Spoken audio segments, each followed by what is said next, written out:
God is good. And all the time. What an awesome worship. Amen. Di ba? Talagang ramdam na ramdam po natin yung pagkilos ni Lord. Praise and worship pa lang. Hallelujah. Sige po, before po tayo magpatuloy, let's pray for 30 seconds sa ating katabi, sa left and sa right. Come on. Just declare good things sa Lord. Hallelujah. Lord, salamat po. I declare your favor. I declare, Panginoon, Lord, yung revelation mo sa amin ngayong umagang ito. I declare strength. I declare hope. I declare strong faith, Lord. I declare the mind of Christ. Siya pong mag-reign sa aming kaisipan. I declare breakthrough. I declare, O Lord God, ang bawat isa po sa amin, Panginoon, ay magiging talagang totally set free, O Lord God, sa anuman pong mga bondages namin by the blood of Jesus. Thank you, Lord God, for fertile heart. Thank you for fruitfulness sa aking mga kapatid. Lord, salamat po for your protection, for your blessing sa kanila. Thank you, God, sa pagsama mo, pag-iingat mo, Lord God. Thank you for the blood of Jesus. Maraming salamat po, Holy Spirit. Salamat, salamat. In the name of Jesus, we all pray. Amen and amen. Kumusta po kayo? Pag sabi mo na sa katabi mo, kumusta ka?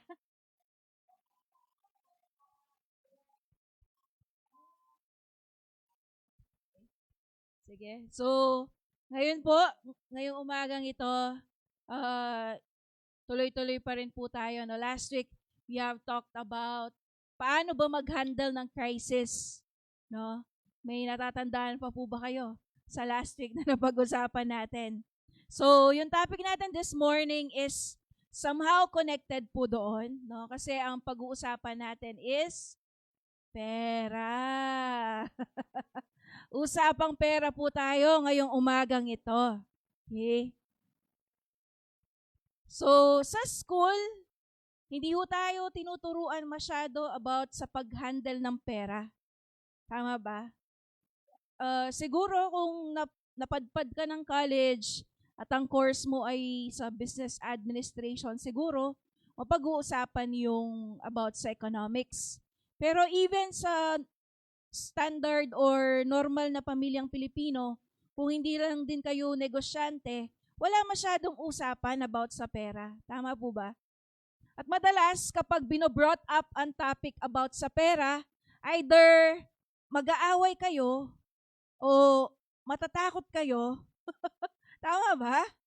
Sino pong nakaka-relate? Okay? But before that, disclaimer lang. Madalas kasi, ang thinking ng tao kapag sa simbahan na pag-uusapan ng pera ay may collection. Okay? Pero hindi po yan ang aking goal ngayong umagang ito. So our goal this morning is to educate us. Okay? For our own education and transformation ng ating kaisipan. Okay? Hindi po dito, hindi natin hinahangad, okay? Kung ano yung mabibigay nyo. Kung hindi, pag-uusapan natin anong kayang gawin ng Diyos pagdating sa ating mga finances. Amen? Alam nyo, kasi ang dami po nating mga maling pananaw, ang dami nating mga maling practices pagdating sa pag-handle ng pera. Hello? Relate po ba kayo? Sino po dito ang may utang? I pray and declare ngayong taon po na ito, lalaya tayong lahat sa utang. Amen po ba? Amen? Lalaya po tayo sa lack at kakulangan. Amen? Dahil matatama yung ating kaisipan pagdating sa pera. Okay? And of course, gusto ng Diyos tayo ay maging mabuting katiwala. Okay? Sa lahat po ng kanyang ipinapadaloy sa ating buhay, ang gusto niya ay maging tayong good steward or good manager. Amen?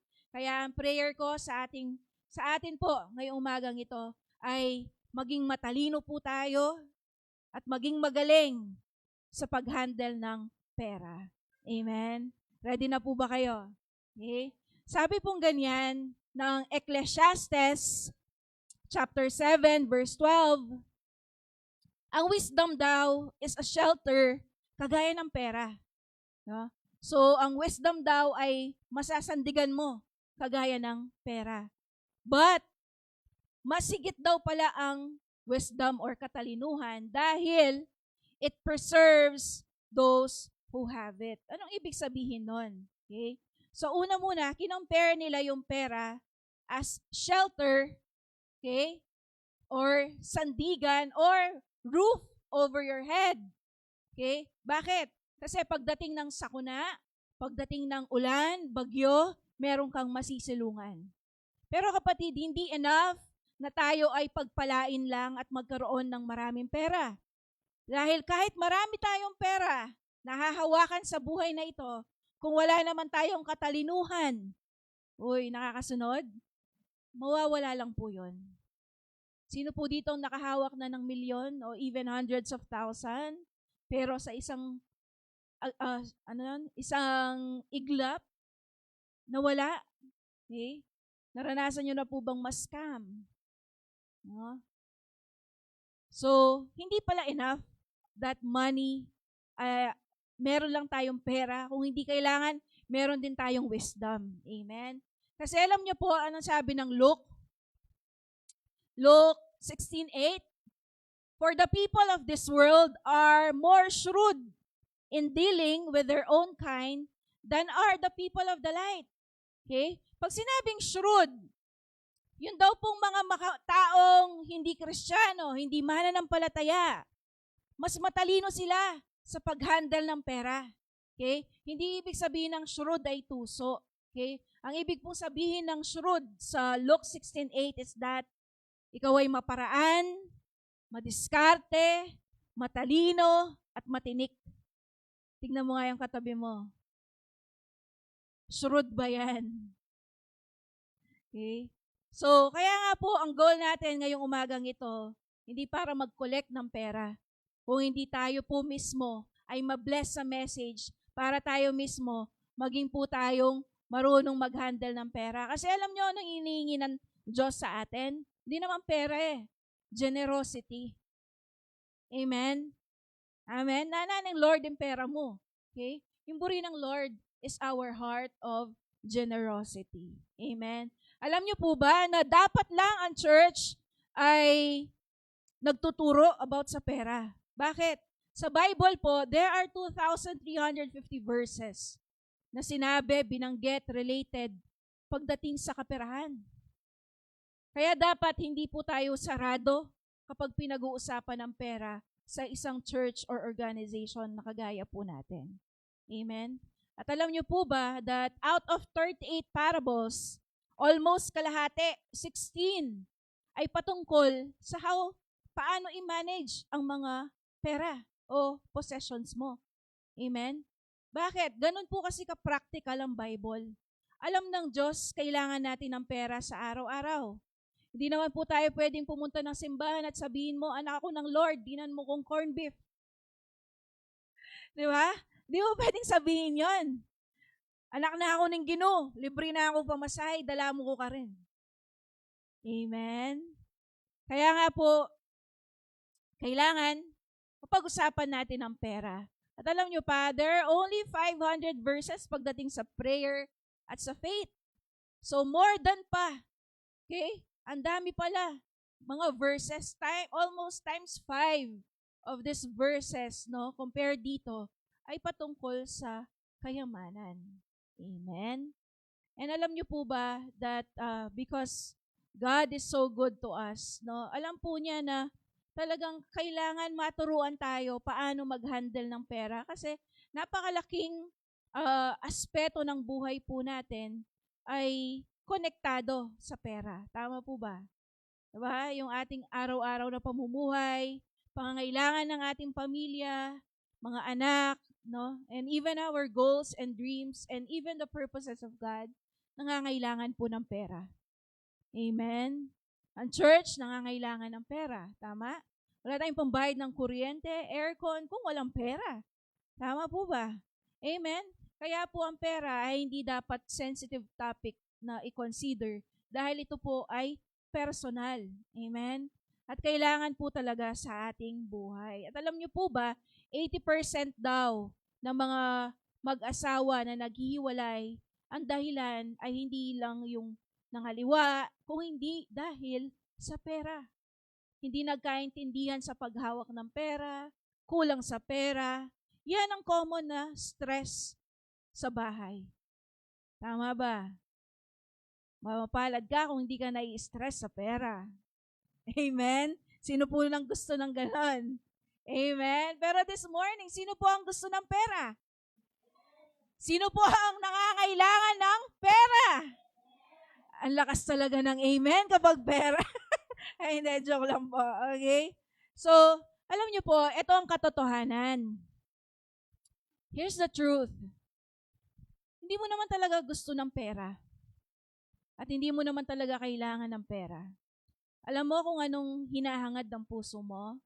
Ito, safety and security. Marami sa atin naghahangad o gustong maging citizen ng mga bansang libre ang edukasyon, libre ang pagpapahospital. Kasi, anong gusto mo? Security and safety. Yung wala ka nang iisipin pa kung anong mangyari bukas, merong sasalo sa'yo. Amen? Kaya ngayon, ganun tuloy ang goal ng mga tao, even mga Kristiyano, magkaroon ng maraming pera. Kasi for them, sabi nga nila, shelter ang pera. Pero tingnan natin this morning, sa pera ba talaga nanggagaling ang safety? Sa pera ba talaga nanggagaling ang security ng ating buhay? Amen? At ano pa? Gusto mo ng pera kasi gusto mo ng freedom. No? Freedom! Okay? Gusto mong magawa yung gusto mong gawin sa buhay, yung pangarap mo. Diba? Ayaw mo na merong nagko-command sa'yo, kagaya ng boss mo. No? So, ang gusto mo talaga, freedom. Naitanong mo na ba ito sa sarili mo? Kung nasa iyo na lahat, walang problema sa pera, ano kaya ang ginagawa mo? Naitanong mo na ba yan sa sarili mo? At alam mo ba ang sagot? Kung nasa iyo na lahat ng pera, ano kaya ang ginagawa mo sa buhay? Ha? Naglilibot? Ginagawa mo, di ba, yung nakaka-enjoy? Tama ba? Amen? So, ang totoo, kapatid, hindi naman talaga yung mismong literal na pera ang gusto mo, kung hindi kung ano ang mabibili ng pera. Amen? Nakakasunod po. Okay? Kaya, i-define natin ngayong umagang ito, ano ba talaga ang pera? Okay? What is money? Before ko po ibigay sa atin, I have 3 points this morning, 3 important lessons about money. Pero, let me begin by defining ano bang ibig sabihin ng pera. Okay? Ano ba talaga ang pera, Ate Wilma? Okay? So, ang pera po is a medium of exchange. Anong ibig sabihin yan? Yan yung ginagamit para sa palitan ng value. Okay? Halimbawa, nag-invest ka ng oras, talino, galing sa trabaho mo, natural lang, yung investment mo na yon papalitan ng katumbas na pera. Tama? So, money is just a medium of exchange. Dati, ang tawag is barter or trading eh. Kung meron kang kamatis, may kamote ako, palit tayo. Ganun ang pambayad. Okay? But right now, ang ginagamit na po natin ay paper bills or coins. So, money. Okay? Pero, ang pera talaga is just a medium of exchange. And ang pera, it represents the value ng ginawa mo. Okay? Pansinin mo, bakit ang janitor at ang CEO ng isang kumpanya, magkaiba ang bayad nila?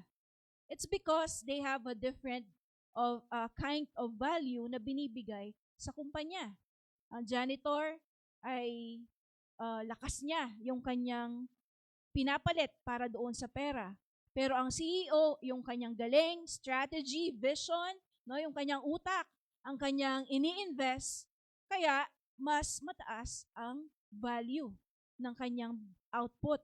Okay? In return, ang binibigay sa kanya, mas mataas din. Amen? Pansinin mo, sa kumpanya, parehas ang posisyon nyo, pero magkaiba kayo na sahod. Different kind of value. Amen?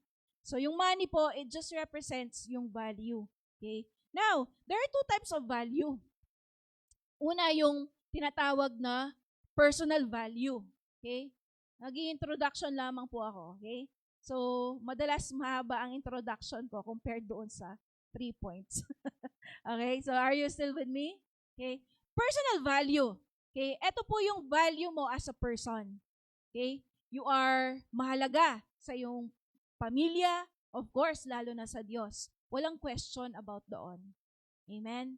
So, yan po ay fixed at eternal yung value mo. Pero meron tinatawag na market value. At alam nyo, ang market value, yun ang magbibigay sa'yo ng maraming pera. What do I mean by that? Ang market value is yung pinoproduce mo na solusyon or value sa kumpanya or sa business mo ang magdedetermine kung gaano kataas at karaming pera ang makukuha mo. Now, madalas tayo, ang isip po natin, basta Kristiyano ka sa kumpanya mo, bibigyan ka na ng halaga. Hello? Tama po ba? Pero alam niyo po anong sabi ni Jim Rohn, one of my mentors, ang sabi niya, we get paid for bringing value to the marketplace. Kapatid, kahit po Kristiyano tayo, kung hindi po tayo excelente, walang masyadong value ang ating pinoproduce pagdating sa ating workplace or business, ay ang ating pong matatanggap na pera ay kakaunti lang. Amen? So, kailangan matutunan po natin yan at tanggapin natin. Okay? That is a reality check for us. No? Kasi, kailangan matutunan po natin na i-increase ang ating level of skills, yung level ng ating alam, para po hindi tayo mamoblema sa pera. Amen? Pansinin mo ang doktor versus sa nagtitinda ng balot. Ang doktor, yung value na binibigay niya, nagliligtas ng buhay. Tama ba? Ang balot o nagtitinda ng vendor sa street, okay, ay ang sinusolusyonan niya lang is yung kagustuhan mo ng merienda. Tama po ba? Alin ang mas mabigat ang value?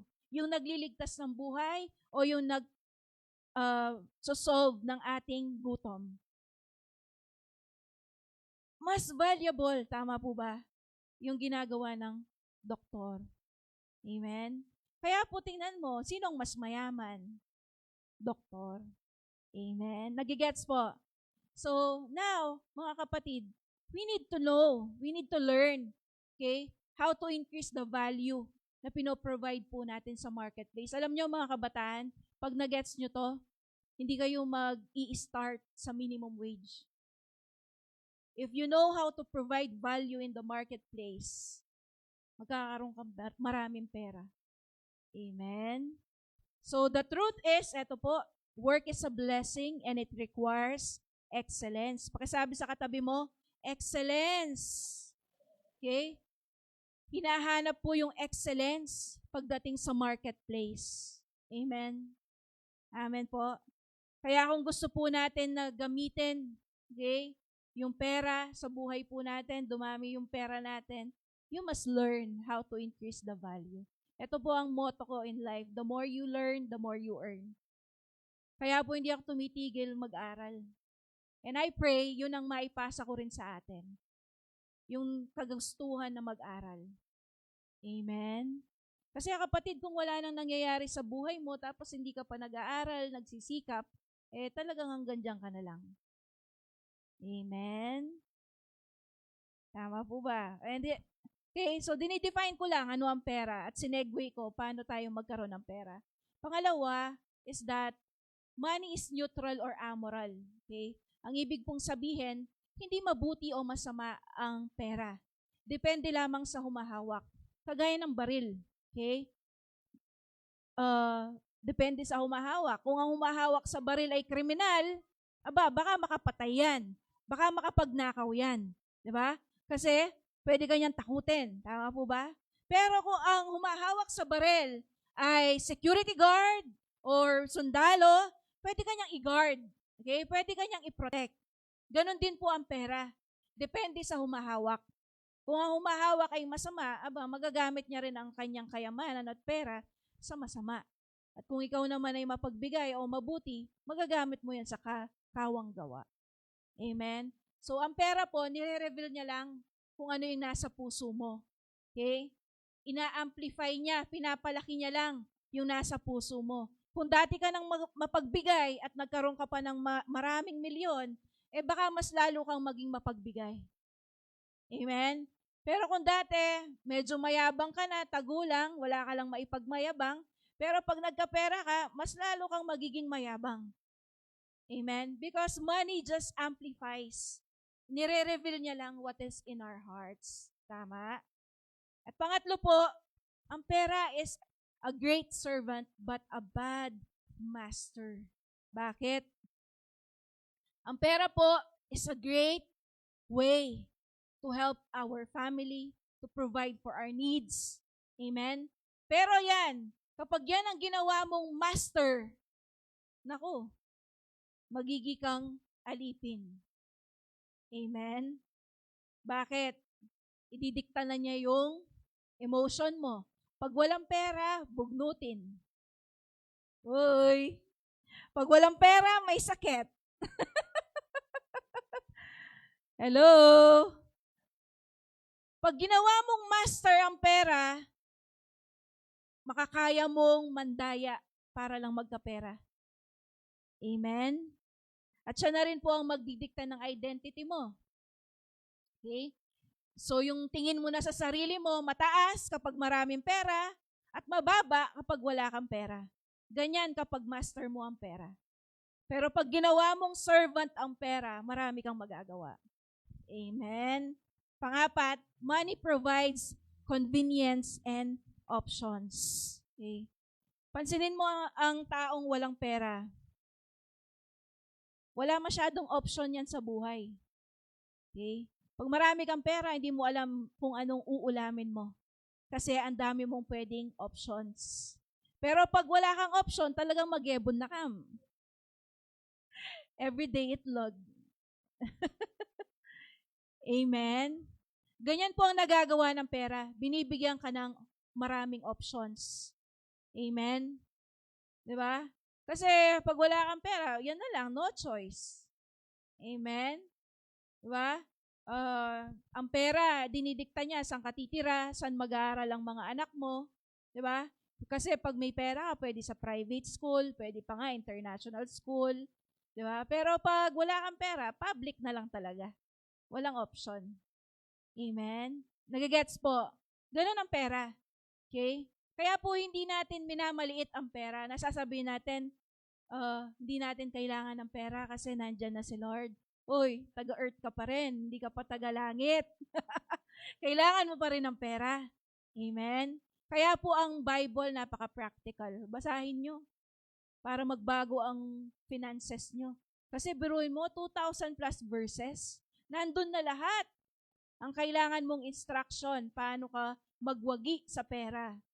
Kaya wag mong katamarin, basahin ang Bible. Amen?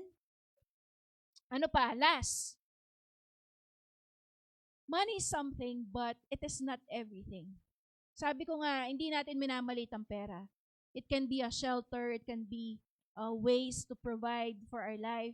It also a way to give us convenience, di ba? Yung kanina. Kung dati nagbo-blower ka lang, ngayon pwede kang mag-aircon kasi may pambayad ka ng kuryente at pambili ng aircon. Amen? So it provides convenience. Pero kapatid, ang pera, it is something, yes, but it's not everything. Bakit ko nasabi yan? Because it can buy you a house but not a home. Pwede kang bigyan ng magandang bahay niyan, pero hindi ka niya pwedeng bigyan ng masaya, kumpletong pamilya. Amen? So, it can buy you a bed but not rest. Kahit pakalambot mo na yung bed mo, king size, pero kung wala yung peace, no, yung rest na galing sa Panginoon, money is just money. Amen? It can buy you a clock but not time. Sa pakan may mga relo, hindi kang gamat, tikang 5 relo, ne? Tapos habang mag-worship ka, ne? I love you, Lord. Pamakit mo lang, ne? But it cannot buy you time. Tama po ba? Kahit may 10 kang orasan. Amen. Ano pa? It can buy you a pleasure but not peace. Okay? Kainin mo na lahat ng masasarap, puntahan mo na lahat ng magagandang lugar, But at the end of the day, it cannot give you the peace that really your heart longs for.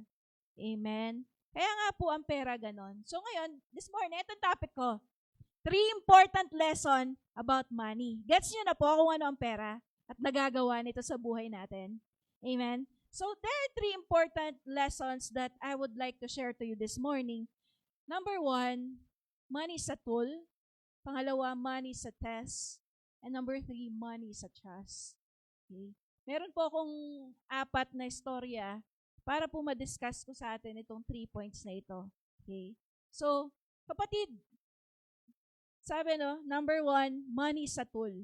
Kung po kayang makakapagsalita ang ating pera, ano ang sasabihin niya sa atin?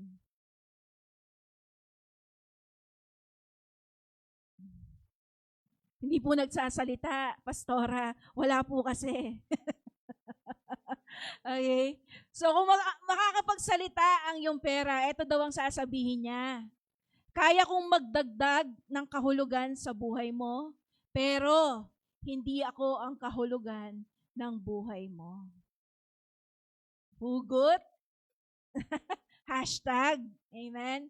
Kaya niya magdagdag ng meaning sa buhay natin, pero hindi talaga siya yung kahulugan ng buhay po natin. Amen? It is something, but it's not everything. Amen? No? Sabi pong ganyan, wealth is not our ultimate goal in life. Kaya nauso yung sa kape, di ba? Para saan ka gumigising? Para kanino ka gumigising? Amen? So wealth is not our ultimate goal. Kasi ang sabi po ng Luke 12:15, mag-ingat kayo sa lahat ng uri ng kasakiman dahil ang buhay ng tao ay hindi naman nasusukat sa dami ng kanyang pag-aari. Diba kapag po meron tayong na-meet na tao, anong una natin tinatanong? Anong trabaho mo? Na para bang sinusukat natin yung tao, depende dun sa kanyang narating, dun sa kanyang level or status sa buhay. Amen po ba? Pero sabing ganyan, hindi naman pala nasusukat sa dami ng pag-aari ang buhay natin.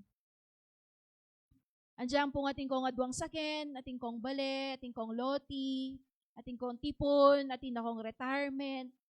Hindi pala doon nasusukat ang ating buhay. Hello? So, now, I would like to share to you a story. Ito ang tao na ito, ang goal niya in life is to have more money. Maybe makarelate kayo. Tignan po natin, And then I will contrast it into someone na ganun din. Nag-ipon din siya. Okay? Pag sabi sa katabi mo, uy, gising.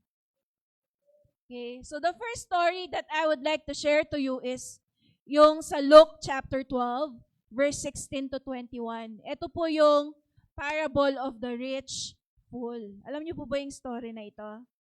Okay, so let us go through it kung hindi niyo po alam. So meron pong isang mayaman na may bukirin. At ang sabi dyan, umaani siya ng sana all. Diba? Umaani siya ng sagana.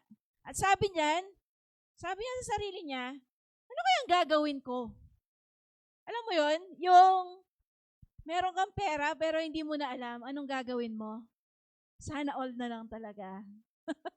No? Hindi mo alam anong gagawin mo. Tapos sabi niya, wala na akong mapaglagyan ng ani ko. Okay? Because before, remember, wala pang pera. Ang sukatan ng pera ay ani o hayop, di ba? Mga alaga. Okay? So, farmer ito at wala na siyang mapaglagyan.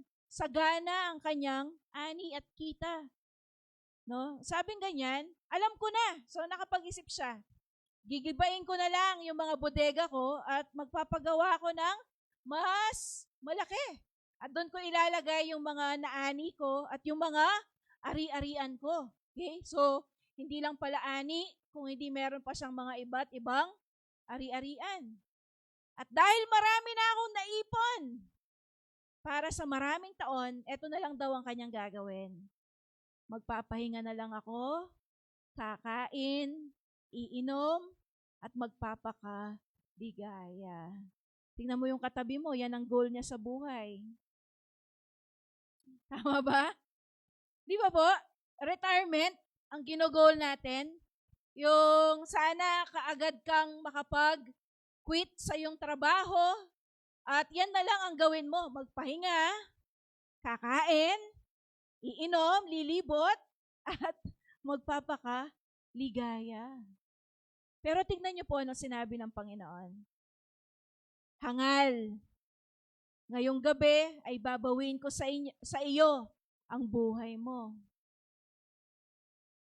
Kanino ngayon mapupunta ang lahat ng inipon mo para sa iyong sarili?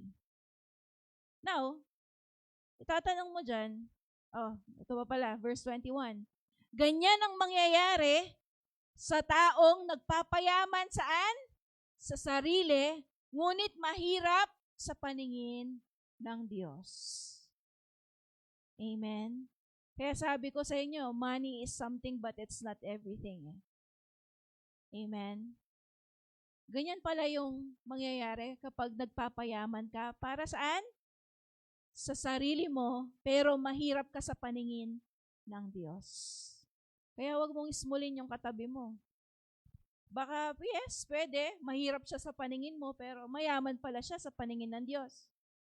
At meron naman mga tao, akala mo, diba, you are looking up to them, pero pala sa Diyos, pagkakita niya sa Kanya, mahirap siya. Hello? Now, dito sa kwento na ito, mapapatanong ka, God, are you against saving? Ayaw mo ba kami mag-ipon, Lord? Diba? Kasi nag-ipon siya eh. Pero sabi ni Lord, mamayang gabi, kukunin ko na yung buhay mo. Sagutin po natin yan. And then, tinawag din siyang hangal or fool ng Panginoon. Okay? So, sasagutin po natin yan after this second story. Meron din pong nag-ipon sa Bible. Hindi lang itong rich fool na ito. Meron pa, sa Genesis 41, si Joseph. During the time ng kasaganaan at magkakaroon ng famine sa land. Okay? So, dito sa kwento na ito, na naginip ang parao, okay, ang emperor. Dalawa yung kanyang panaginip. Yung 7 bakang matataba, kinain ng 7 baka na payat. Tapos yung pangalawang panaginip niya, yung mga matataba o siksik na grain, kinain nung mga payat na grain. Okay? So dito, di ba, naalala nung tauhan ng hari na merong someone na makakapag-interpret ng kanyang panaginip. Kasi nung sinabi niya, kinuwento niya sa mga officials niya, ito yung panaginip ko, 2 beses ko nang napanaginipan to, hindi ko alam anong ibig sabihin. O sabi nung mahal na hari, may kakilala po ako, nakakulong. Yun nga, si Joseph. No, sabi niya, he can interpret dreams. So, ngayon nga, pinatawag si Joseph ng mahal na hari at ininterpret ni Joseph yung dream ng hari. Pero ang sabi ni Joseph, it's not me, it's God. Okay? So sabi niya, ito ang ibig sabihin, mahal na hari, ng inyong panaginip. Magkakaroon po ng 7 years of abundance or kasaganaan sa lupa o sa pinaghaharian nyo, which is Egypt. And then after 7 years, magkakaroon po ng matinding taggutom. Kaya sabi ng Joseph, ito po yung plano. 20% ng lahat ng aanihin for the 7 years, iimbak. Okay? So nagpagawa sila ng mga malalaking imbakan, no, para po mag-prepare sa famine. And dahil po sa plano na ito na sinuggest ni Joseph, sabi niya, wala nang ibang mas matalino kaysa sa'yo. Kaya ginawa siyang second in command. So from prisoner, naging siyang second in command sa Egypt. Nakakasunod po? Now, ito din ang ginawa ni Joseph. So verse 49 ng Genesis 41, Joseph stored up grain in great abundance. Okay? So, talagang ang dami nilang sinave. 20% ng kanilang ani. And, tingnan niyo po yung nangyari. After the 7 years ng pag-iipon, pag-iimbak, dumating nga yung matinding paggutom. At lahat ng mundo, kay lahat ng mga tao, bansa sa mundo, saan pumunta? Sa Egypt. Imaginein po ninyo yon. Kung gaano kadami ang naimbak ni Joseph. Pero tignan niyo po yung result. Ang naging resulta is hindi pinatay si Joseph. Di ba? Nag-imbak siya eh. Nag-save siya. No? Many nations were saved because of that. Now, let's take a closer look dito po sa dalawang storya na ito. Paghambingin natin, parehas na yung rich at si Joseph ay nag-save. Tama? Parehas din silang nagplano for the future. Tama? Pareho din silang merong abundant resources. Tama po ba? Pero bakit hindi nalugod ang Diyos sa mayaman na lalaki na ito? At kay Joseph ay nalugod siya because nag-succeed siya eh. Amen? Tingnan po natin yung difference. Number 1 is the purpose. Si Joseph, ginamit niya yung kayamanan na meron siya o ang lupa, ang Egypt, para po magligtas ng buhay. Pero yung rich man, yung sarili niyang comfort, ang iniisip niya habang siya ay nag-iipon. Sabi niya, magpapakasaya na lang ako, magpapahinga na ako nito, kakain na lang, iinom. Hindi man nga sinabi na may pamilya siya eh. Ang sabi niya lang para sa sarili niya. Baka itong tao na ito, nakalimutan niya na rin magpamilya dahil nagtrabaho na nagtrabaho. So, walang nasabi ang Bible, pero na-imagine ko lang, bakit hindi niya rin binanggit yung pamilya niya? Ang sabi niya lang sarili niya. Amen? Number 1, money sa tool, kapatid. Ang tanong ko po sa atin, para saan ka nag-iipon kung meron ka mang iniipon? Para ba yan sa sarili mo o para sa ibang purpose? Hello? Amen? Ano pa yung difference nila? Yung priority. Si Joseph, ang priority niya is the whole nation. Yung mga tao, yung mga mamamayan. Pero yung rich fool, yun nga, sabi nga, sarili niya lang ang kanyang iniisip. Kapatid, sa pagpapayaman mo, sa journey mo, ng pagsisave mo, pagpe-prepare mo sa future mo, anong gamit ng pera? Anong priority ng pera mo? Hello? Ano pa yung difference nila? Yung master nila. Si Joseph, ang sinunod niya, ang kalooban ng Panginoon. Pero yung rich fool, ang sinusunod niya is the money. Yun ang nagpapaandar ng buhay niya.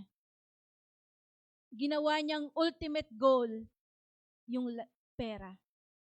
Amen? Amen? Ano pa? Yung kanilang relationship with God.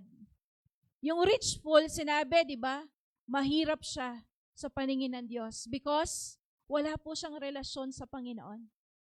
Hello? Kapatid, kahit may pera ka, kung wala ang Diyos sa buhay mo, mahirap ka. Amen? Bakit? Because the greatest treasure in life is the presence of God. Amen? Amen. Yun ang meron kay Joseph. Tanungin mo yung katabi mo, may presence of God ka ba? Amen? Kung meron, kung nandyan si Lord sa buhay at puso mo, aba, mayaman ka sa paningin ng Panginoon. Amen? Amen? So, ano pa? Yung goal nila, magkaiba. Ang goal ni Joseph, matupad yung kalooban ng Panginoon. Pero ang goal nung rich is just money itself. Amen? Kaya nga kapatid number 1 point po natin, dapat ang tingin mo sa pera, tool na gagamitin. Amen? Hindi po siya yung magiging ultimate goal ng buhay mo. No? Kaya tignan mo yung resulta, magkaiba din. Joseph become a blessing to many people. And the rich fool, ang nakuha niya is judgment of God. Amen? Sino po dito yung gustong magkapera ulit? Sino po kasi nangangailangan ng pera? Paggamit mo kay Lord. Amen? Amen? Ako, ito po yung practice ko. Kapag po meron akong, parang pag nangangarap ka, di ba? Meron akong spreadsheet. Okay, lilista ko doon. Sabi ko, what if 500,000 ang aking kita per month? Ganun ang mindset ko. Okay. Ine-expand ko kasi yung capacity ng isip ko. Paano niya mamamanage yung ganong kalaking pera?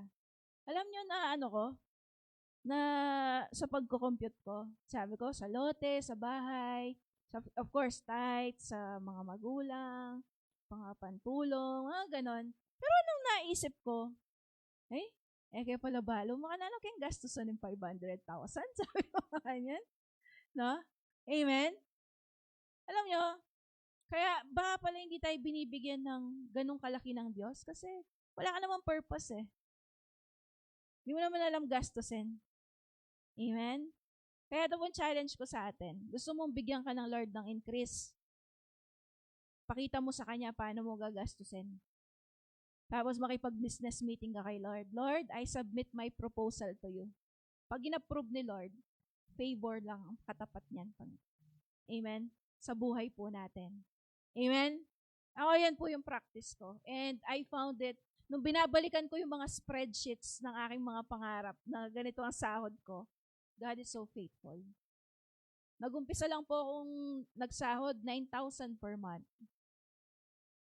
Ganun lang ang sahod ko. Pero the Lord is faithful. Amen?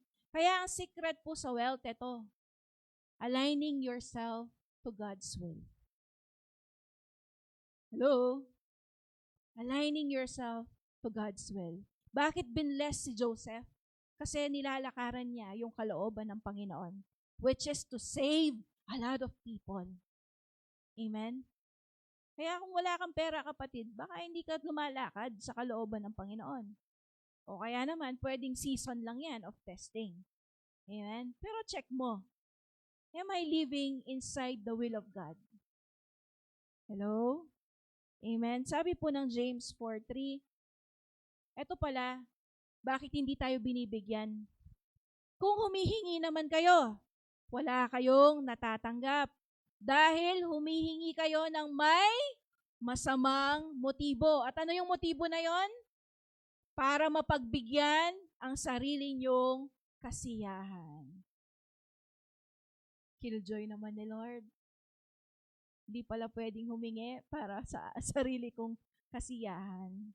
Kapatid, unahin mo muna yung purpose ni Lord. Kasi God will surely bless us surplus. Kasi sigurado, meron ka pa rin naman portion doon. Amen? Amen po ba? May enjoy mo pa rin eh. Kagaya ni Joseph, na-enjoy niya yung great harvest, great abundance. Hindi siya nagutom during the famine. Amen? Pero yung purpose ni God nangyari din. Kaya pala hindi ka makatanggap kasi ang nasa isip mo lang, kagaya ng sa rich pool. Kakain ako. Papakasaya ako. Hello? Hindi pala ganon ang gamit ng pera. Amen? Ito po, tignan niyo yung sabi ng Proverbs 13:22. A good man leaves an inheritance for their children's children, but a sinner's wealth is stored up for the righteous. Kapatid, are you righteous? Are you a good man? Are you a good woman? Sabing ganyan, if you are, ang goal mo dapat, makapag-iwan ka ng pamana sa iyong mga kaapu-apuhan. Amen? Kailangan maputol na ang kahirapan sa pamilya mo o sa panahon mo. Kailangan ang ipapasa mo na, di ba, mga real estate, mga lupa. Amen? Hindi na utang. Uy, huwag mo na kaming pamanahan ng utang. Sabihin mo kay nanay mo, kay tatay mo, kay lolo mo, kay lola mo. Hello? Hindi ho ba mas magagawa mo sana yung purpose mo in life Kung hindi ka na mag-uumpisa from zero, may pinamana ng bahay sa'yo. Amen? Hindi mo na poproblemahin yun. Now, you can focus in doing and doing the purpose of God sa buhay mo. Amen. Kaya number 1 lesson that you should lagay sa ating isip at puso, money is a tool. Ang tanong, saan mo gustong gamitin ang pera? Para sa sarili mong kagustuhan or for the benefit of other people? Wala pong issue sa kung ano ang gusto mong hingin sa Panginoon. Kahit humingi ka ng bilyon sa Diyos, kaya niyang ibigay. Ang tanong lang ng Panginoon is, bakit? Aanhin mo. Bakit? May problema pa sa Diyos? May limit ba sa Diyos? Wala, di ba? Kahit humingi ka po ng milyon-milyon sa Diyos, pwede. Pero ang tanong lang lagi is, bakit? Anin mo. Para saan? Isip-isip. Kaya ngayon, pag nag-pray ka, Lord, i-bless mo ko. Dugtong mo, bakit? May nakukuha? Amen? Ito po ang use ng money. Kaya sinasabi ko sa inyo, gamitin ninyo sa pakikipagkaibigan ang kayamanan ninyo sa mundong ito. Para kapag naubos man ito, ay may tatanggap naman sa inyo sa tahanang walang hanggan. Ang ibig pong sabihin nito, gamitin mo naman yung pera for evangelism. Date-mate ang metong tao, pakanan me. And then share the good news of God. Mag-invest ka. Amen? Gamitin daw natin ang ating worldly wealth para po makawin ng tao sa Panginoon. Amen? Diba? Makawin ka ng kaibigan sa langit. Kasi kahit maubos man yung pera mo, may naligtas ka man na tao, may sasalubong sa'yo sa langit. Amen? Ano ba? Diba? Gamitin naman po natin yung ating pera for generosity, acts of mercy. Diba? Pagtulong sa mga ulila, widow, mga hirap. Amen po ba? No? So, isa po yan sa paraan para mag-invest po tayo sa langit. Diba? Sino po nangangarap ditong magkaroon ng foundation? Ako nangangarap ako yung nagbibigay po ng mga educational scholarship, ganon. No? Kasi kapag meron kang napatapos na tao, it can affect their life, their future, and also their future family. Amen? Amen? Kaya lagi lang tanong ng Lord sa atin, para saan? Ba't kita bibigyan ng milyon-milyon? Amen? Amen. Money is a tool. And pangalawa, money is a test. Akala ng marami, testimony ang magkapera. But, kapatid, sinasabi ko sa atin, money is a test. Binibigay yan ng Panginoon sa'yo, tinitignan niya paano ka magmamanage ng earthly wealth. Kasi hindi pa yan talaga ang wealth. Ang sabi ng Bible, bakit ibibigay sa'yo ang tunay na kayamanan? Kung ang kayamanan ng mundong ito, hindi mo naman kayang i-manage. Amen?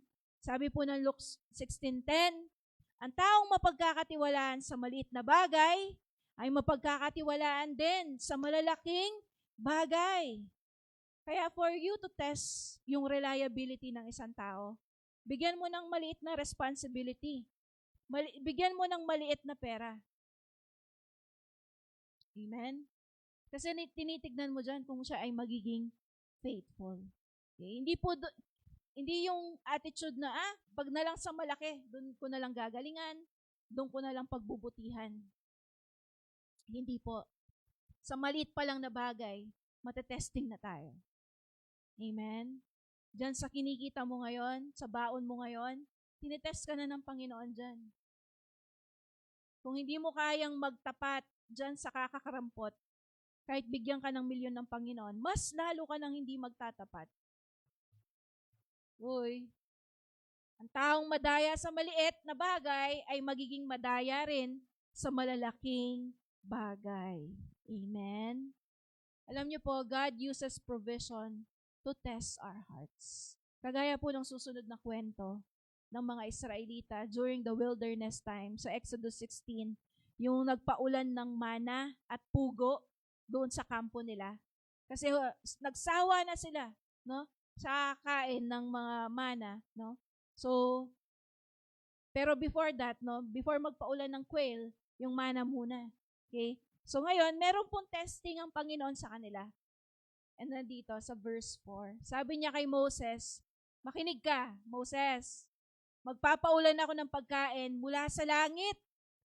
Grabe si Lord, no? Mula sa langit para sa mga Israelita. That is mana, no? So para daw yung coriander seed, no, na pinupulbos tapos ginagawang tinapay. Sabing ganyan, bawat araw, ito ang instruction, bawat araw, mangunguha ang mga Israelita ng pagkain nila para sa araw na yon. Okay? Para sa araw lang na yon. On those 6 days, yun lang sapat sa kanila for that day ang kukunin nila na portion. Pero on the 6th day, dodoblihin nila kasi 7th day walang nagtatrabaho. Pahinga sila eh. So sabi ng Lord, ganito ko silang paraan susubukin. Masusubok ko kung susundin nila ang mga utos ko. Hello, are you still with me? So the test is, kumuha lang ng enough for that day, tapos huwag magtitira. Kasi ano man ang itira nila, masisira. Hello? Huwag silang magtitira dapat. Yun ang instruction mula sa Lord. Now, alam nyo, during the time na nangunguha sila, merong kumuha ng marami, merong kumuha ng kaunti. Pero nung tinimbang lahat, kahit na kumuha sila ng marami at kaunti, pare-pareha sila ng timbang. Ganun yung miracle ng Diyos sa kanila. No? And then, ito nangyari. They did not listen. Some left part of it till the morning. Talagang masyas na buntok. Ang titigas po ng ulo nila. No, nag-iwan pa rin sila ng para sa kinabukasan. What is the meaning of that? Natatakot kasi sila na baka wala na bukas. Remember, nasa desierto sila. Talagang crucial ito. Pwede silang mamatay sa uhaw at sa gutom. Amen? So, ginawa nila, pinortion pa nila yung para sa araw na ito kasi baka bukas wala na. Hello? Sino po dito ang nagtitipid? Dahil baka bukas wala na. Amen? Sabi pong ganyan, money will test your faithfulness. Will they obey? Di ba hindi sila nag-obey? Because it shows that they did not trust the Lord's provision. Ang isip po nila, wala na para bukas. Hello? Sino po dito ang ganyan ang mindset? Baka wala na kaming kakainin bukas. Paano na kami bukas? Hello? Miras ka king idadayan, makanyan pa rin yung worry mo king Aldoldo. Mabiya ka pa rin naman hanggang yan eh. Amen? Contentment. Tinetest din yung contentment dito. Kasi di ba portion lang for that day ang kukunin mo. Alam niyo kung bakit sa buffet? Pag pumunta ka ng buffet, lumalabas ang greediness mo. Hello? Sino na nakakain ng buffet dito? Di ba? Dahil 2 hours lang. Tapos, ang mindset mo, kainin ko na lahat hanggang para mamayang gabi. Bondat na ka. Di ba? Uy, relate. Relate. Sabi ko nga po, ayaw mo nang kumita yung buffet. Talagang nasa isip mo, masulit ko yung 500 na binayad ko. Kahit masuka-suka ka na, sige pa. Alam niyo kung bakit mataas ang colon cancer sa atin? Kasi sa katakawan natin sa buffet. Uy, tignan mo. Dalin mo ang Kristiyano sa buffet. Lalabas ang kanyang greediness. Buti na lang wala dito. Amen? Uy, Hanapin kayong Kapampangan, ratang saligoso, lulwal. Buti na lang talaga, hindi ikaw. Amen? Contentment, tinest din dito yung contentment nila. Enough ba yung bibigay ng Diyos sa atin ngayong araw na ito? Pero lumabas, hindi sila contented. Talagang merong kumuha ng mas marami. Because they want control eh. Hindi nila control ang bukas nila, kaya nag-hoard sila, nag-imbak din sila for their tomorrow. Pero, tingnan mo, sinabi naman ng Diyos sa kanila, I will provide for you day by day. Amen? For 40 years, God has been so faithful. Tumigil lang ang mana, ang provision ng Panginoon, nung nakapasok na sila sa promised land at kaya na nilang magtanim, nakakain na sila ng bunga from the land. Amen? Yung first point natin, di ba? Marahil, you can relate to that kung marami kang iniipon. Dito sa pangalawang point natin, baka makarelate ka dahil sapat-sapat ka lang per day. Amen? Pero God is faithful. Amen? Sabi niya, hindi niya hahayaan ang kanyang mga anak ay manlimos ng tinapay. Hello? Amen? God is our provider and He is worthy of our trust. Amen? Kailan ba bumigo ang Panginoon? May track record na ba ang Diyos na siya ay nag-fail? Wala po, di ba? Meron na bang record ang Panginoon na siya ay nagsinungaling? Wala. Amen? Kaya nga, tignan mo yung sa Matthew 6, di ba? Sabi niya, tignan mo ang mga flowers na yan. Nandyan yan ngayon, pero bukas wala na siya. Lanta na. Amen? Tignan mo yung mga ibon.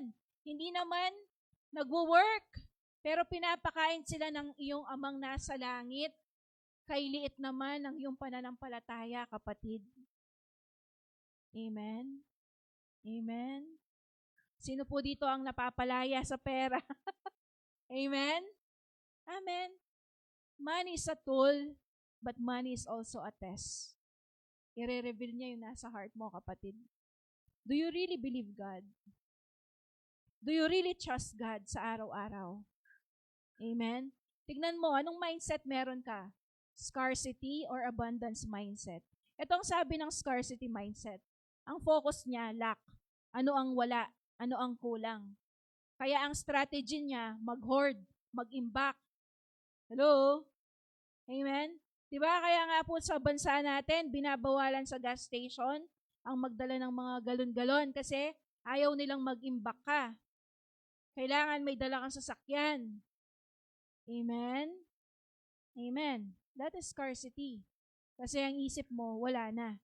Wala nang resources para bukas. Kaya you feel anxiety, you feel fear, and worry. Dahil ang mindset mo, limited lang ang resources. Pero ang abundance mindset, ganito. Ang focus niya ay kay God, who is His source and provider. Amen? At ang strategy niya is i-manage kung ano ang meron siya. Walang masayang. Amen? At ang feeling niya is at peace siya. Bakit? Kasi he trusts the Lord will provide. Amen? At ang paniniwala niya is God's mercies are new every morning. Amen? Kaya sabi ng Matthew 6:34, huwag na kayong mag-alala tungkol sa kinabukasan dahil ang bukas ay may sarili ng alalahanin. Mahilig kayong mag-advance ng worry. Hello? Hindi pa dapat wino-worry nyo na. May kinakain pa kayo ngayon pero iniisip nyo na yung hindi kayo makakakain. Hello? Hello? Masyado mong iniisip yung pagtanda mo. Alam mo, wari, kung tatanda ka talaga. Di mo na tuloy na-enjoy yung buhay mo ngayon. Hello? Na kami kapag-beach kasi obra kang obra. Mapay Carlo, mag-beach ang mag-beach. No ka rin nyo? Amen? Huwag masyadong ina-advance ang worry ng bukas. Hello? Sapat na daw yung worry ngayon. Ano ba dapat i-worry mo ngayon? Sige nga, assess mo. Ano ba dapat i-worry mo ngayon? Wala naman, di ba? Kasi may pagkain ka hanggang mamayang gabi, tama? Andiyan ang sardinas mo. Amen. At ikang gas, may gas ka hanggang mamaya, tama? May panluto ka hanggang mamaya. May kuryente ka hanggang mamaya. Right? May bahay ka hanggang mamaya. Oh, anong wino-worry mo? Yung pang 10 years, di ba? Pang 15 years. Pang 20 years. Hello? Kaya sabi niya, ang galing niya, practical. Huwag ka munang mag-worry ng bukas. Yung ngayon lang, sapat na yung alalahanin ngayon. Amen? Last, money is a trust. Ang ibig sabihin niyan, we are God's manager, we are not owner. Kapatid, marami man ang hawak mo o kaunti, this is the truth. Hindi sa'yo yan. Taga-manage ka lang, taga-hawak ka lang. Amen? Hello? Amen? Sabi ng Psalm 24:1, ang buong mundo at ang lahat ng naririto ay pag-aari nino ng Panginoon. Amen? Yung cellphone mo, yung damit mo, yung buhay mo, mga anak mo, lahat ng meron ka, kapatid, pahiram lang. Pinagkatiwala lang sa'yo. Amen? Sabihin mo nga, I am a steward. Steward ka lang. Taga-manage ka lang. Amen? Kagaya nung ito na po yung last story natin, yung parable of the talent. Alam nyo to, yung tatlong mga tauhan ng master. Okay? In Matthew 25, verse 14 to 30. So, meron tatlong tauhan, di ba? Aalis ang master, yung isa binigyan ng 5,000, yung isa binigyan ng 2,000, at yung last binigyan ng 1,000. Hello? Di ba sa atin, ganyan naman talaga? Nagbibigay ang Diyos sa ating lahat. Meron lang mas mataas, merong mas kaunti. Depende sa kaya mong i-manage. Amen? Pero lahat tayo binigyan. Amen? At tingnan niyo po ang ginawa nung una. Yung unang servant, yung 5,000, napatubo niya ng another 5,000. Tapos yung pangalawa, yung 2,000, nagawa niya ulit 2,000. At anong sabi ng master pagbalik niya? Well done, good and faithful servant. Yan po ang goal natin in life.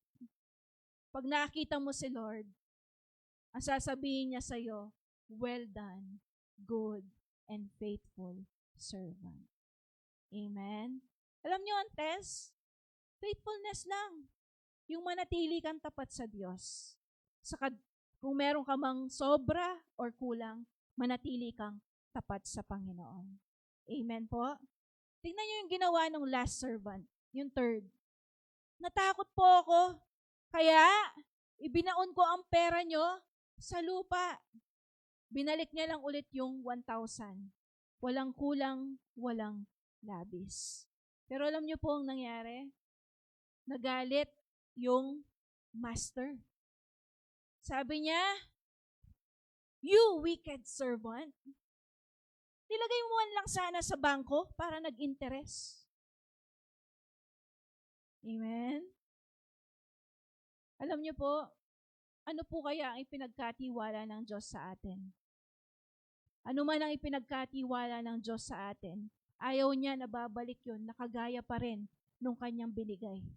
Ang gusto niya, i-develop mo, amen? I-increase mo yung value.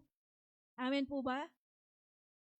Kaya po ang good manager, ganito makikita mo siya doon sa pag-iingat niya at pagpapahalaga doon sa mga bagay na hindi sa kanya.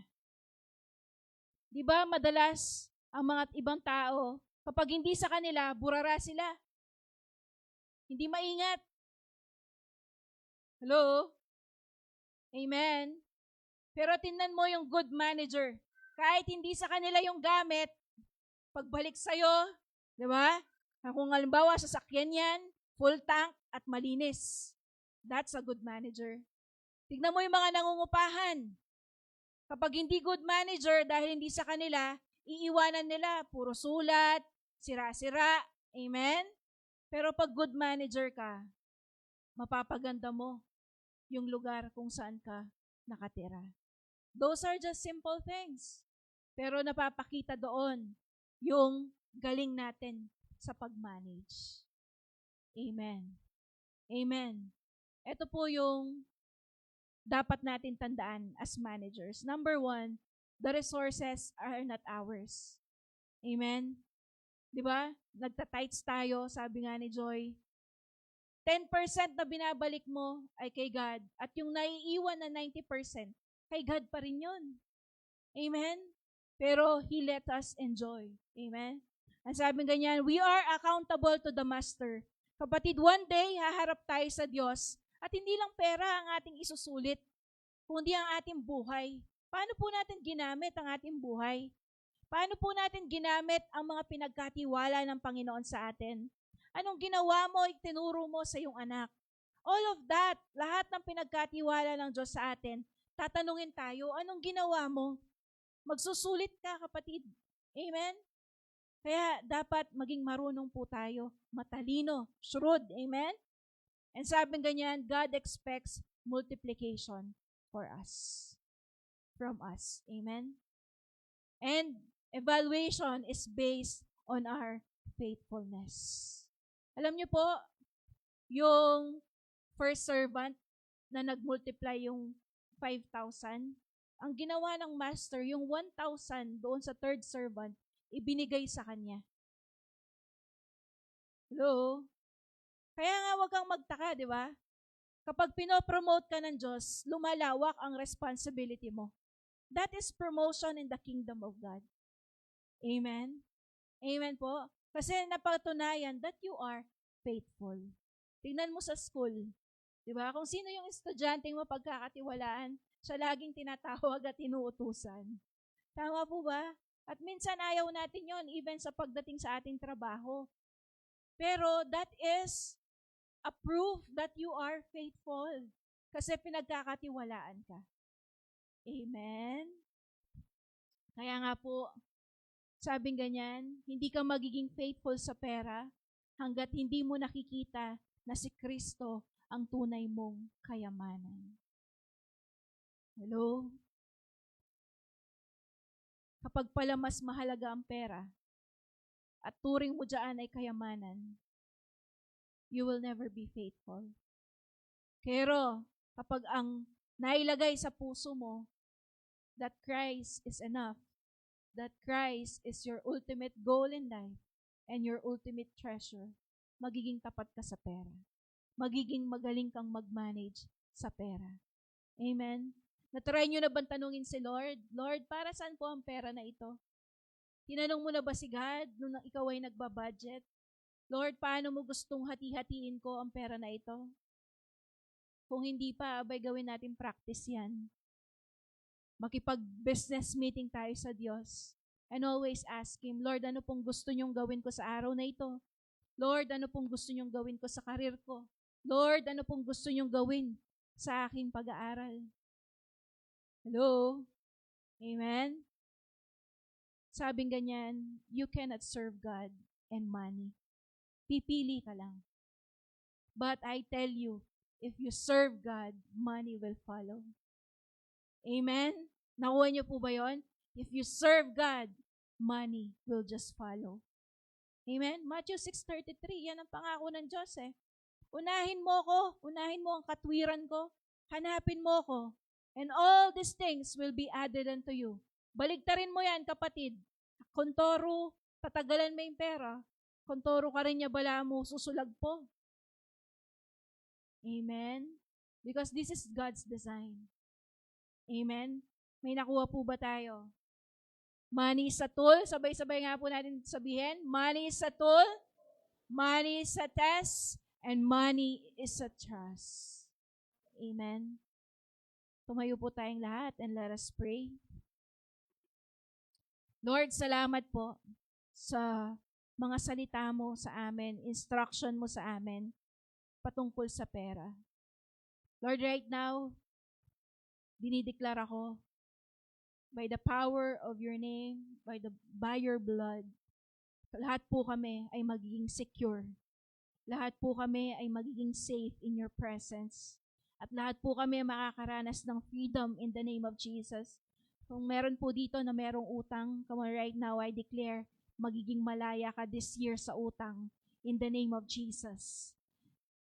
Kung ikaw ay hindi nagtatapat sa Diyos, this year, right now, ikaw ay magkakaroon ng pusong tapat at pusong sumusunod sa Panginoon. At kung ikaw ay walang wisdom, right now, you can ask the Lord because siya ay nagbibigay ng generous wisdom sa mga wala nito. Let's just lift our hands towards heaven and pag-pray po natin. Lord,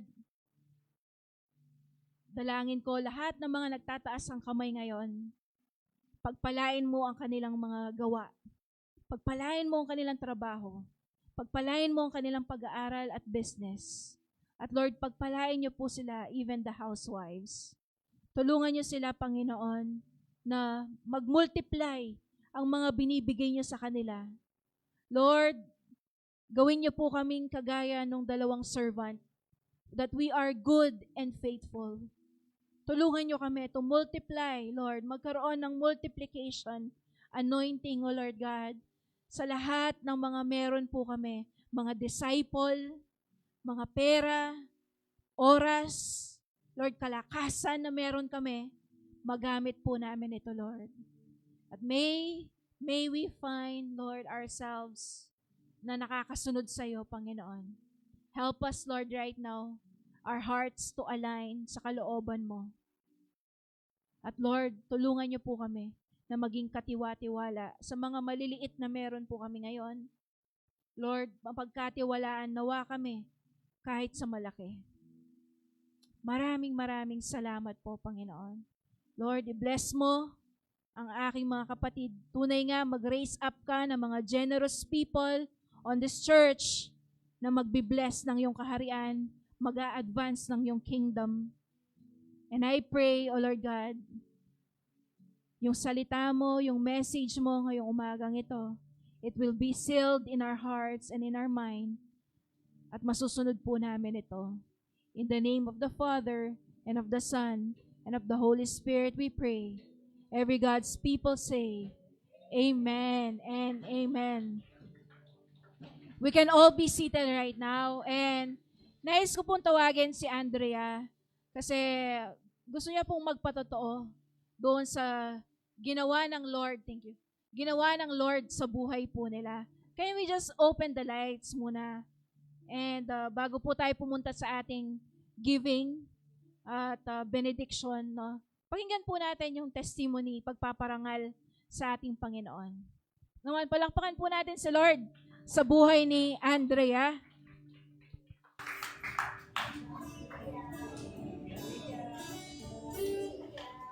Hello po, good morning po sa atin. Nais ko lamang pong i-share yung kabutihan po ni Lord sa aming buhay.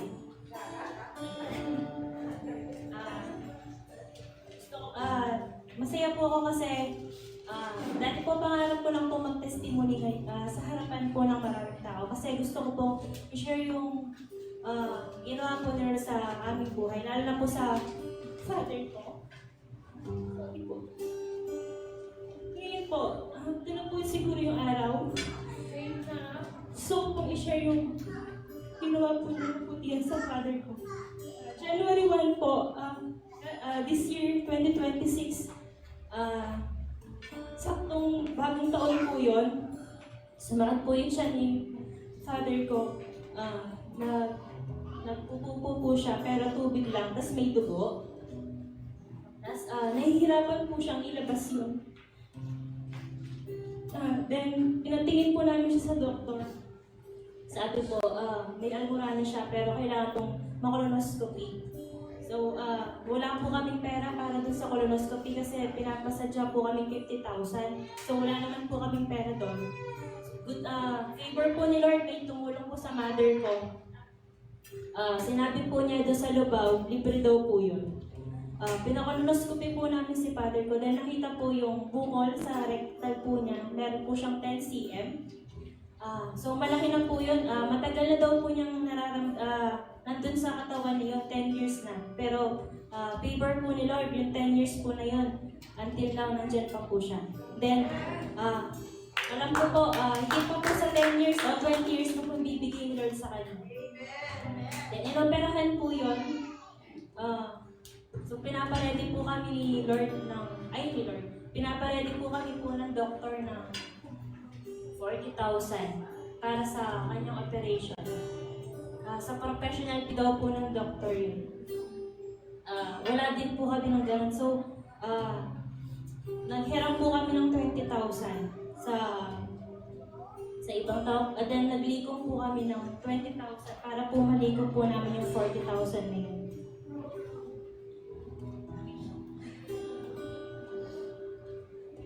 Then, naoperahan po si father ko sa Lubao.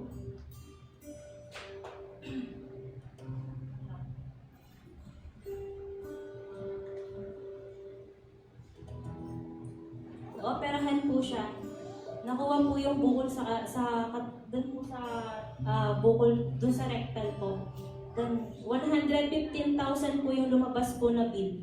Pero goodness po ni God. Alam niyo po kung magkano na lang po binayaran ni mother ko? 99 po. 99 pesos po.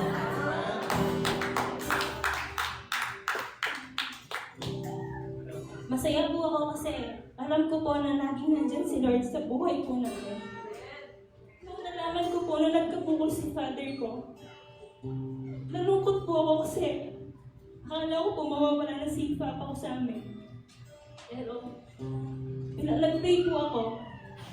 Lagi po ako lumuluhod sa kanya na gusto ko po na pabayin pa po niya yung buhay niya kasi gusto pa po namin siya makasama. Binigay naman po ni Lord yun. Naging successful po yung operation niya. Then dapat po meron po siyang colonoscopy bag. Pero hindi po. Napagdugtong po ng doktor yun. Pero hindi naman po yung doktor yung nagpagaling sa kanya, kundi po si Lord. Ginamit lang po ng instrumento yung mga doktor. Then lumabas po dun sa biopsy niya.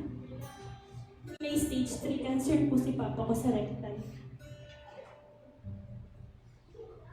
Need po niyang ma-chemo. Need po niyang ma-chemo. Then, nung April 6 po, sumakit po yung tiyan niya. Nanginginig po siya sa sobrang sakit. Hindi niya po kayang yung maglakad po, then magpalit po ng damit. Inihisan ko po siya. Then doon ko po na-realize na bata po ako yung binibihisan ng papa ko.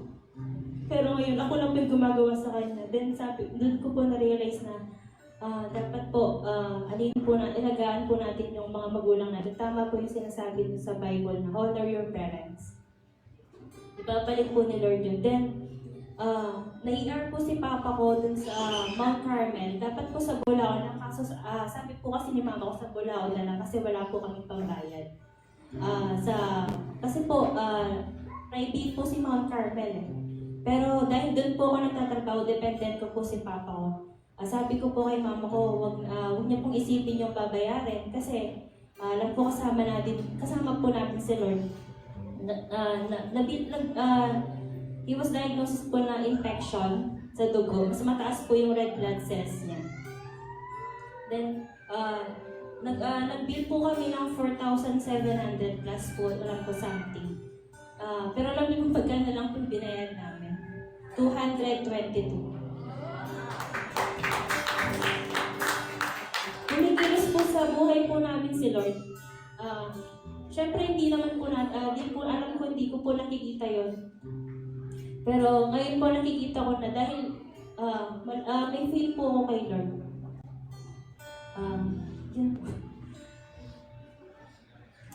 Then, alam ko po, kasama ko po kayo sa panalangin sa father ko. Then, nagpapasalamat po ako kasi yung pagmamahal and pagpe-pray niyo po, yung mga pinansel po na tinulong niyo po sa amin. Kahit alam ko po yung mga youth na wala naman po silang sa yung trabaho, pero nag-share pa rin po sila.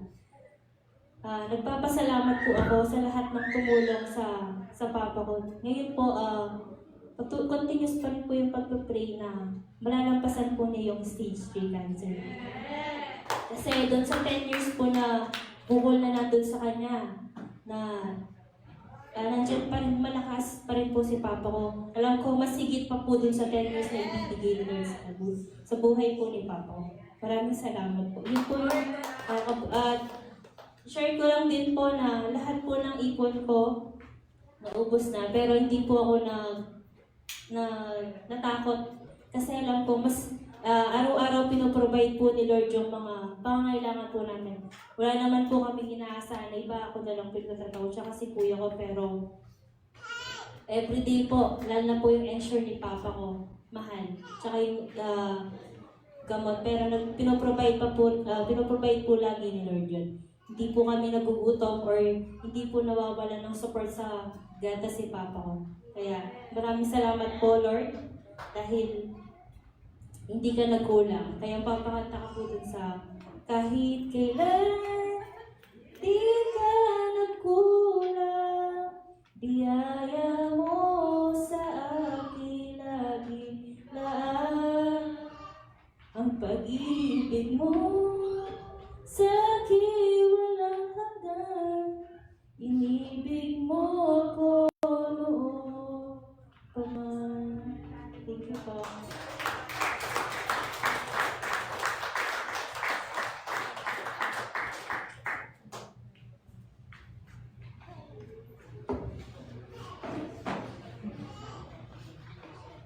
Palakpakan po natin ang mas malakas ng Panginoon.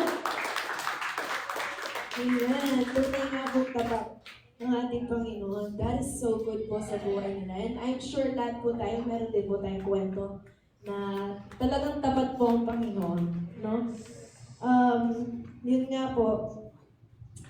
Isang verse lang po ang aking may share sa atin ngayon. Sabi po sa 2 Corinthians chapter 9 verse 7, 2 Corinto 9:7. You must each decide in your heart how much to give. And don't give reluctantly or in response to pressure. For God loves a person who gives cheerfully. Sabi po dito, mahal daw po ng Panginoon ang taong nagbibigay ng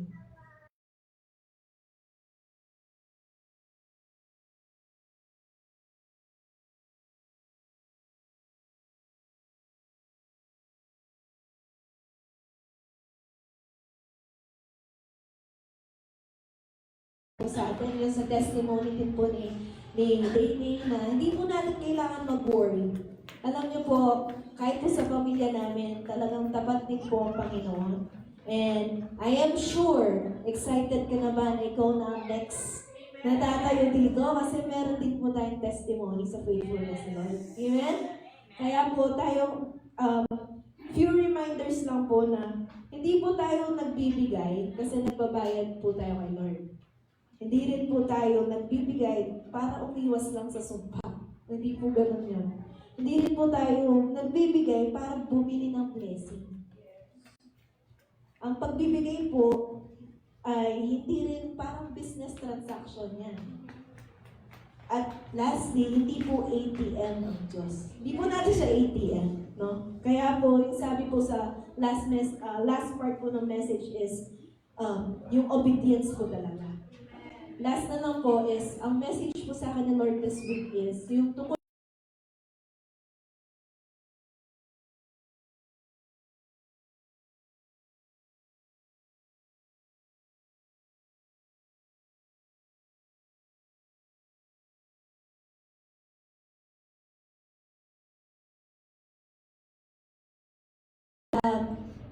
sabi niya doon sa alipin, kung ano man sasabihin ni Jesus, gawin mo, sabi niya. Ibig sabihin, nagtiwala po siya.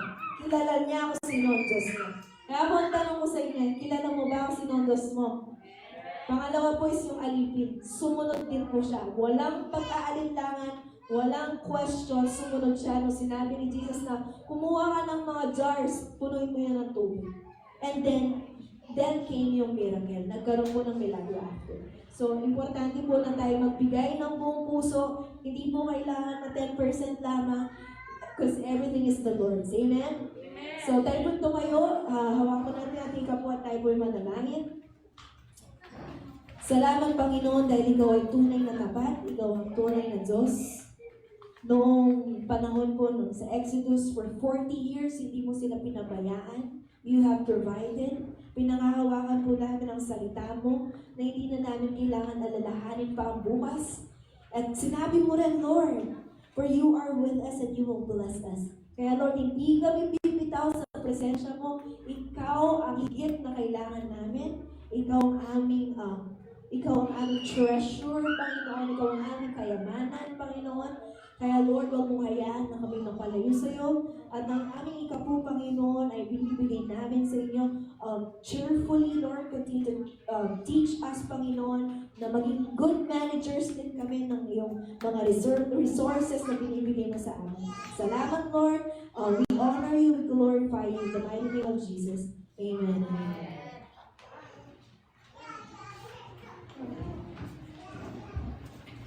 Announcement po. So, after po ng ating kwentuhan and merienda, so we have our life class. Lahat po ng leaders and mga students, please stay.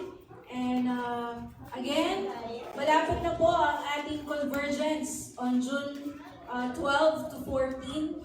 Yung po mga savings po natin, let us make sure na makompleto na po natin before that para po ma-remit na natin sa True Vine Baguio. Okay? And of course, before po pala tayo kumain, nagre-request ng video ang True Vine Macau. Okay? I-greet po natin sila ng 6th year anniversary. So, after our blessing, punta na po tayo sa harap, magbe-video tayo. Okay po? Sige po.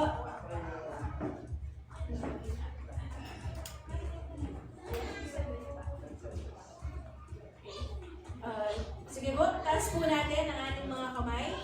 And the Lord bless you. The Lord keep you. The Lord make His face shine upon you. At the end, the Lord make you a multi-millionaire for the glory and purposes of His kingdom. In the name of the Father, and of the Son, and of the Holy Spirit, we pray. Amen and amen.